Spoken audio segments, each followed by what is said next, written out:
and be redeemed. And I'm not talking about in business or to the world. I think it's a wrap for that. I'm a savage. Whatever I want, I'm going to get. Whatever I want, I have to get.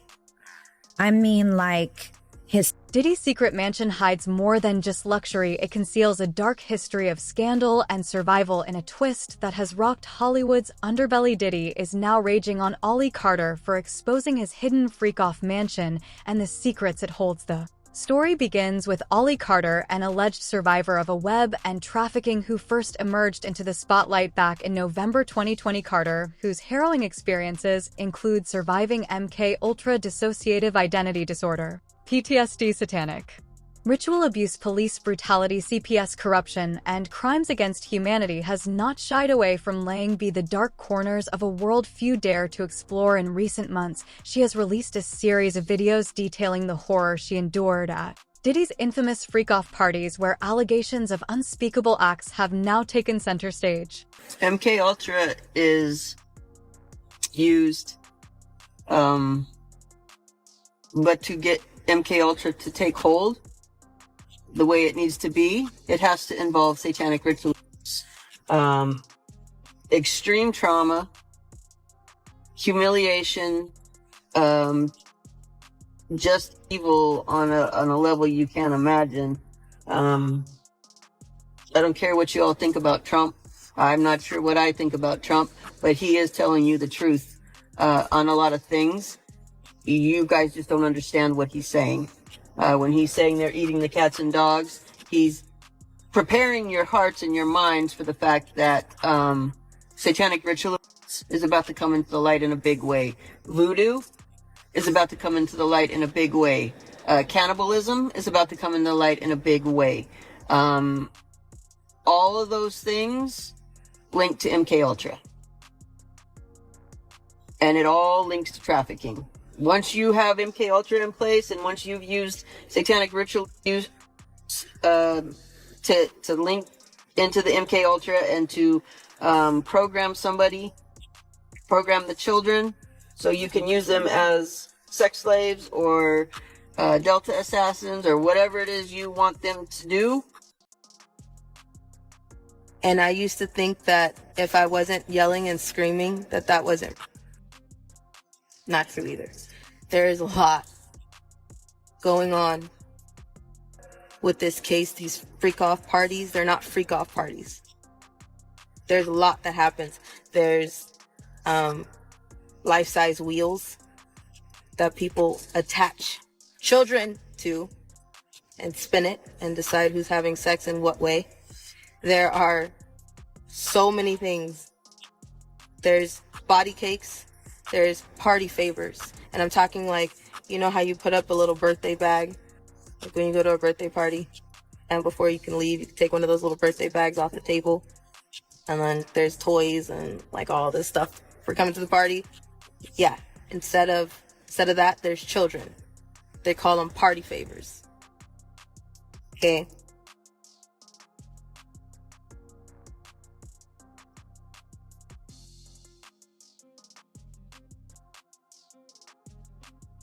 I'm really trying to spit this out, but I'm really having a hard time tonight. I'm really having a hard time tonight. And I do not know why. I'm really having a hard time tonight.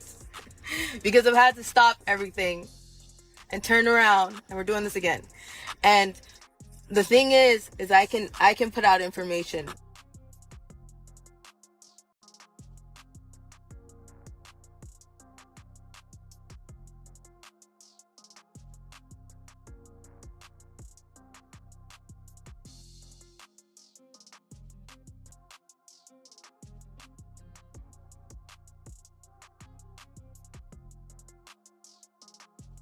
Carter suggests that what appears accidental might actually be a signal, a burning clue linking trafficking networks to the lavish yet cursed mansion that Diddy has long tried to sell for a fortune. About to come out, another arrest is coming again. Watch for those fires. Explosions make fires too. Explosions make accidental fires too. And then, oops, we don't know how that happened. And then you look into it and you see that it's tied to something that's tied to something that's tied to something that's tied to... And then you realize, oh, it wasn't just an explosion or a fire. It wasn't an accident. The world is going to crumble when they see this next arrest. In the meantime, there's going to be deaths, distractions, and fires to hide evidence. Watch for it, ask questions, demand answers. And it has a CPS document, a kit. I've had there's files, stacks of CPS documents, and somebody burned a building down, thought that they were just gonna get rid of it because they didn't want my truth to come out. Too late. Too late. There are stacks and copies all over the United States of America and out of it. Too late. Okay. Police reports, SART kits. I've had so many kits, I've lost count. So many times I lost count. I really did lose count. At one point I thought like, hey, maybe I'll have that story one day. Okay, it happened like 5 times. It happened like 7 times. It happened like 10 times. After so many, I lost count. Some things in the CPS reports. And one of the jobs that I have had too many orders with. I say that I'm broken, but I know that I'm not broken beyond repair. I know that I'm loved more than I can imagine. I have a family now, thanks to y'all. So many 90s angels that have been my mom's biggest support team, and family that we never thought we would have.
This mansion nestled in the heart of Beverly Hills is more than just a piece of real estate originally purchased a decade ago for $40 million. The sprawling property was meant to be a lucrative asset for the mogul, however now listed at a staggering $1.5 million. Its appeal has sharply diminished. Real estate insiders report that the mansion, already burdened by its notorious history, has attracted only a handful of potential buyers. One prospective visitor confessed to being creeped out by the lingering shadows of Diddy's freak-off allegations, linking the opulent halls of the mansion with memories of past scandals. I let this little, walkway going from the garage to the house.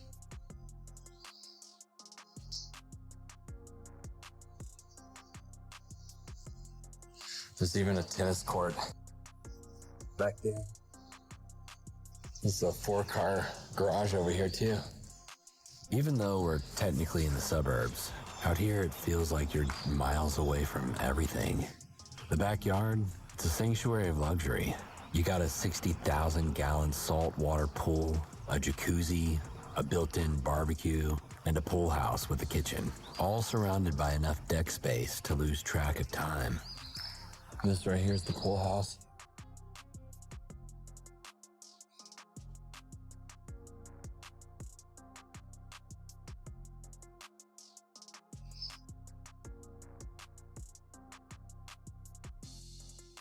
I mean, it looks like something straight out of a 1990s hip-hop music video.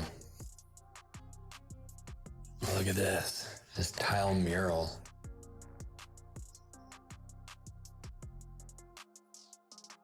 Wow.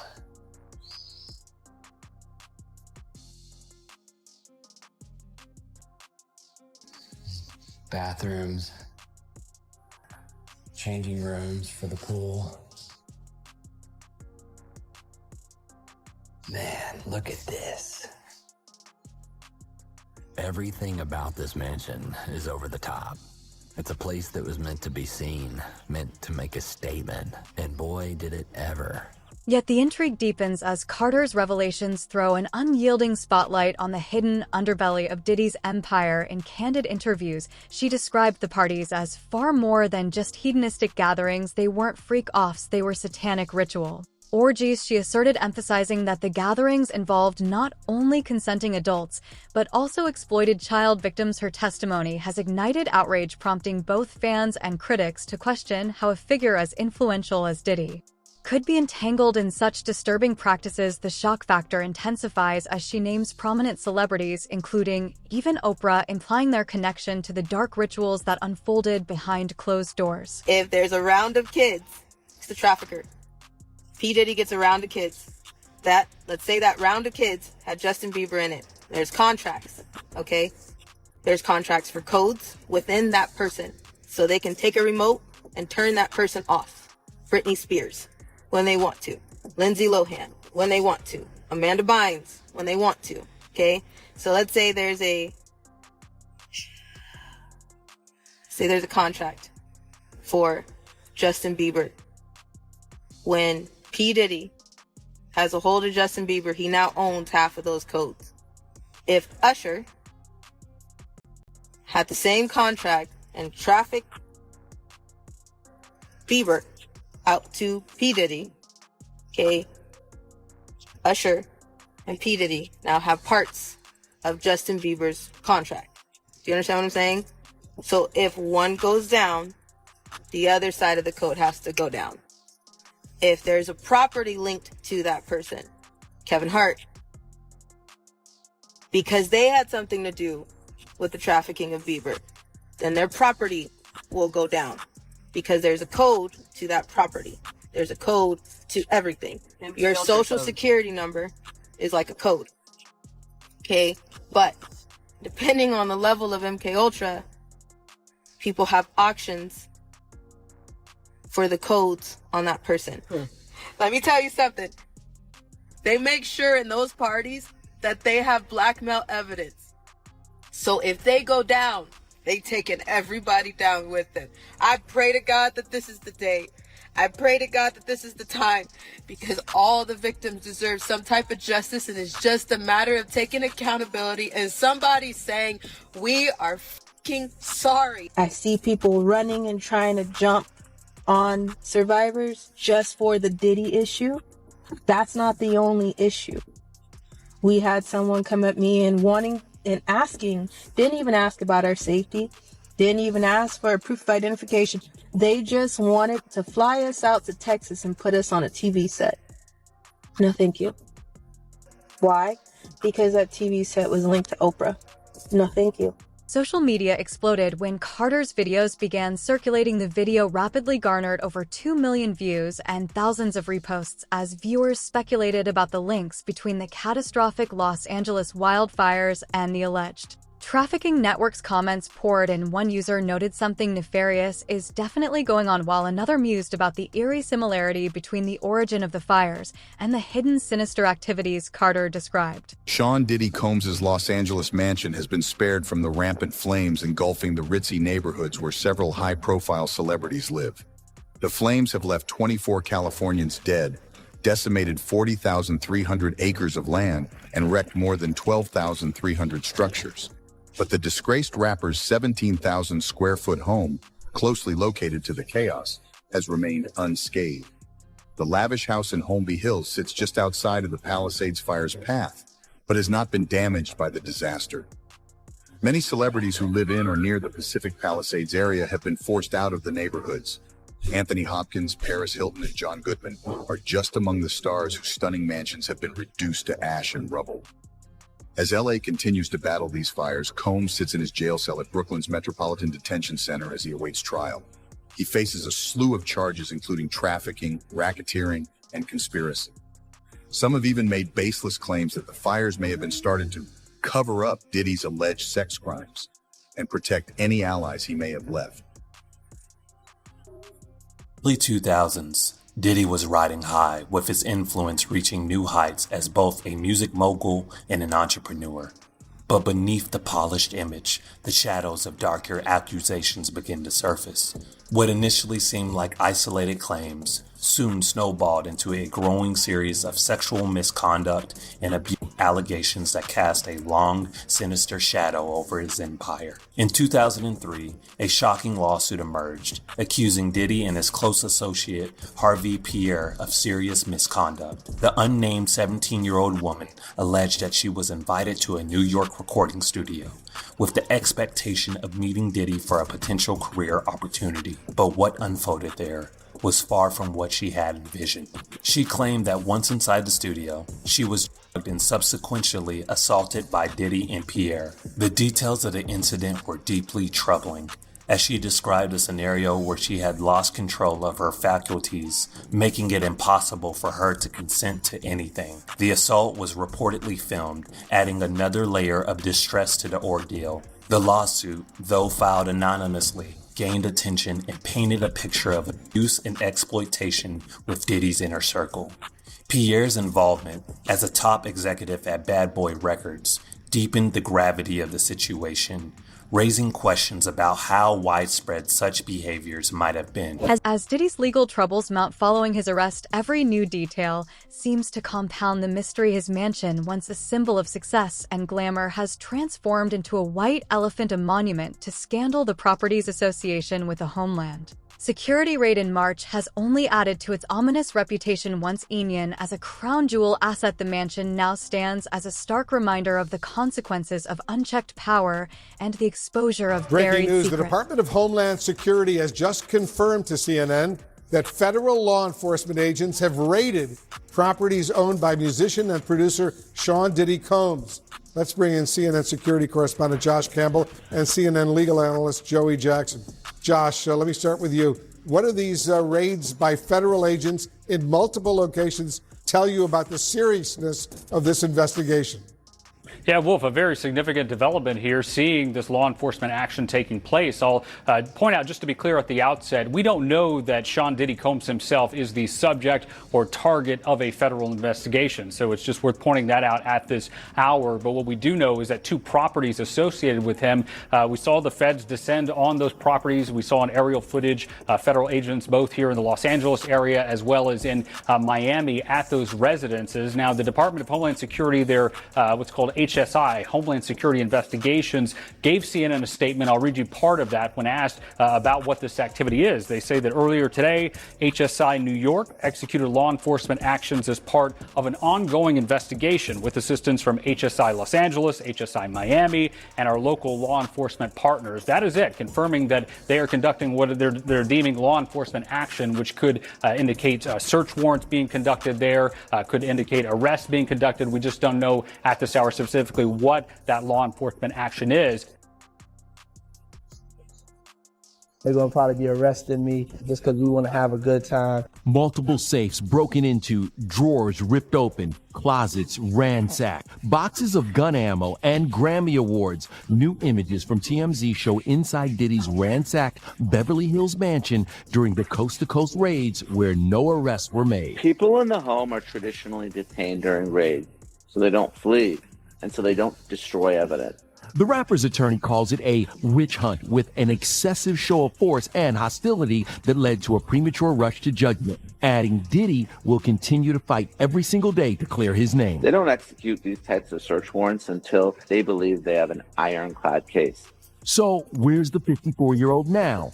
Unclear, but his jet that traveled to Antigua from LA on Monday just landed in Miami today. That's where Diddy was last seen, reportedly bound for a Caribbean spring vacation with his two daughters. Also with him, an associate, Brendan Paul, who was arrested for alleged possession. He's been accused in a lawsuit of being a, quote, mule for Diddy, but hasn't commented. At least 5 lawsuits have been filed, nearly all by those claiming Diddy and forced them into having. Ollie Carter of fabricating stories to tarnish his legacy, his rage, is palpable as he lashes out against the survivor who dared to reveal the inner workings of his private domain, yet his vehement rebuttal do little to quell the mounting evidence and public outcry, the controversy is not merely about sensational headlines. It reflects a broader reckoning with power, privilege, and the exploitation of the vulnerable. Adding another layer of complexity, Carter revealed in an interview with Stu Peters in December 2024 that she was. Meanwhile, the fallout from Diddy's scandal has seeped into the high-stakes world of real estate. Once the epitome of luxury, his Beverly Hills mansion now repels potential buyers who are unwilling to invest in a property shrouded in scandal with its